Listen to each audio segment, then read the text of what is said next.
Hello, everyone, and welcome to today's episode. I'm your host, Andre Spray, and this podcast is part of my graduate course on inclusive education.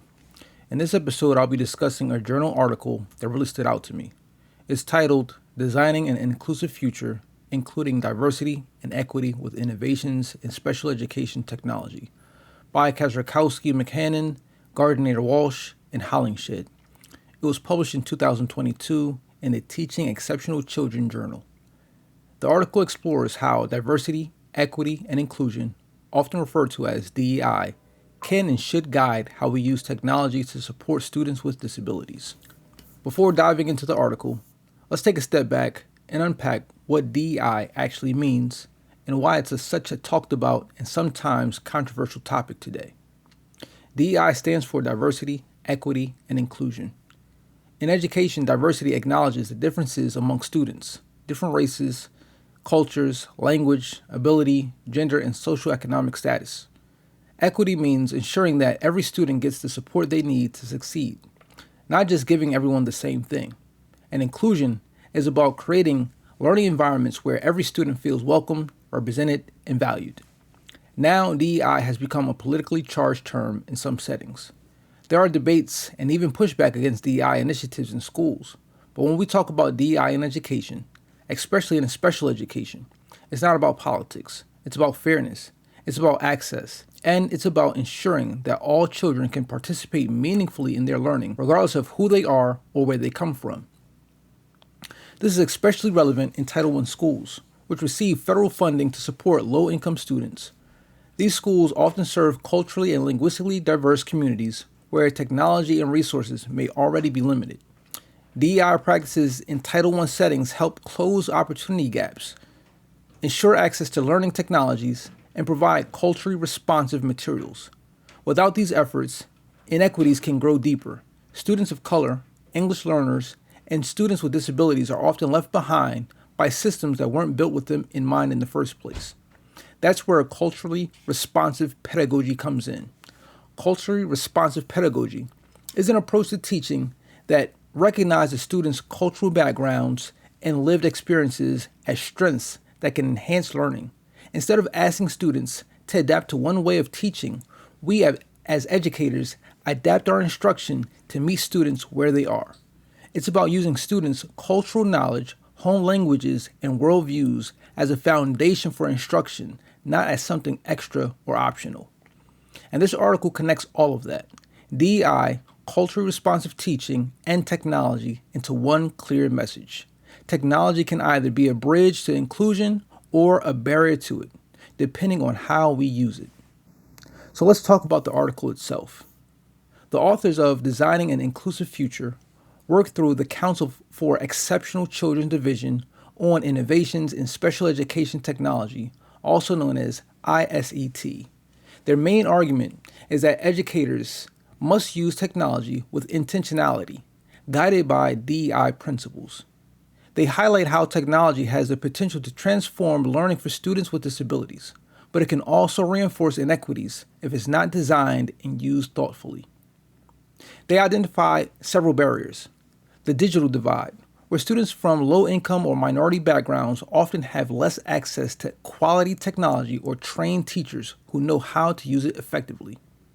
Cultural mismatches, when assistive technologies or apps reflect only Western or English-speaking norms, which can alienate students from other cultural backgrounds.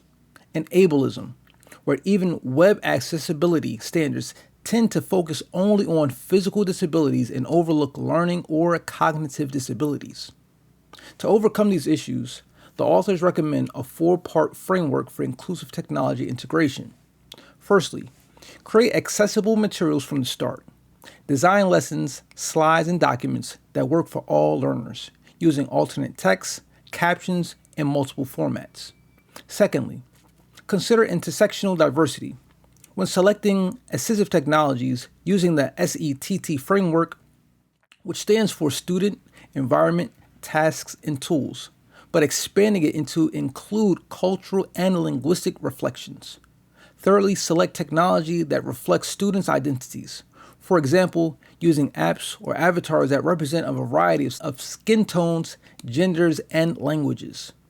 Fourthly, maintain a proactive DEI agenda within schools. Establish a vision, set goals, and continually gather feedback on equity and access.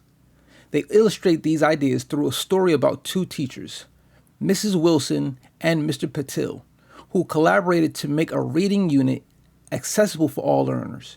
They used a digital version of the book with text-to-speech features, ASL interpretation, Spanish pronunciation, and digital vocabulary supports. It's a beautiful example of how thoughtful, inclusive planning can help every student access and connect to the same material in different ways.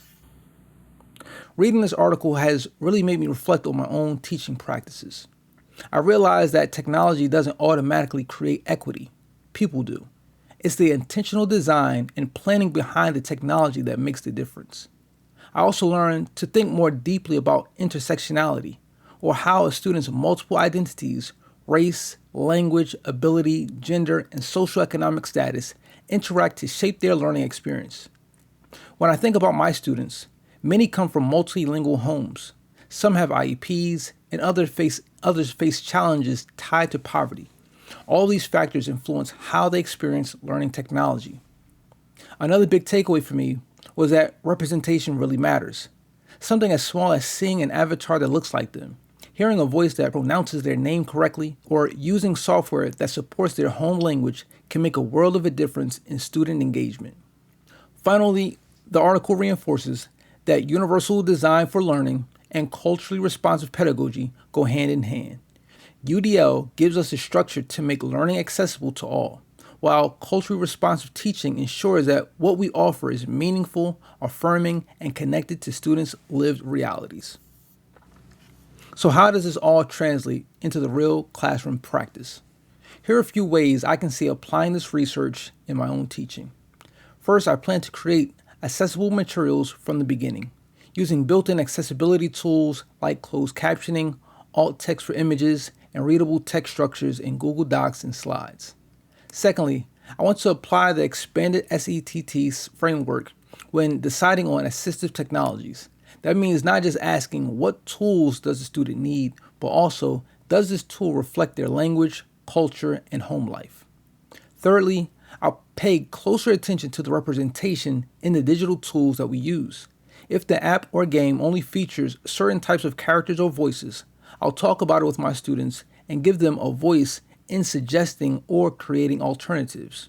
And lastly, I want to build a proactive DEI agenda within my school, maybe by collaborating with our tech specialists or co-teachers to make sure our technology choices reflect the diversity of our students. For example, during literacy instruction, I can use text-to-speech software alongside multilingual picture dictionaries and closed caption videos. I can also invite students to share apps or resources they use at home that help them to learn better.